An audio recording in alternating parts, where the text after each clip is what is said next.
हाँ ना, भाग जाते हैं। मुझे तो बचपन से भागने का बहुत शौक है।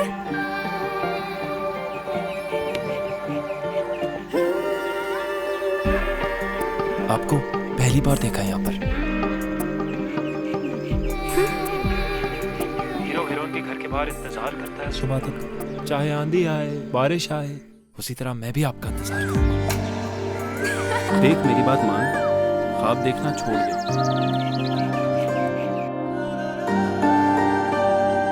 मैंने तो सुना है जो फिल्मों में बारिश होती है ना, वो गर्म पानी से होती है। Hi everybody, so I am Aima. उम्मीद है कि आप सब ठीक होंगे और उम्मीद है कि आपको ए जिंदगी ओएसटी पसंद आया होगा, क्योंकि मैंने बहुत देर से वो ओएसटी गाया है। This time what we did was कि हमने ए जिंदगी ओएसटी का कैरियोकी तैयार करवाया हुआ है। Already you can find that on YouTube. Just write down karaoke of ए जिंदगी and you're gonna find the karaoke. And then what I want you guys to do is to send me your version of ए जिंदगी on that karaoke thing and tag me.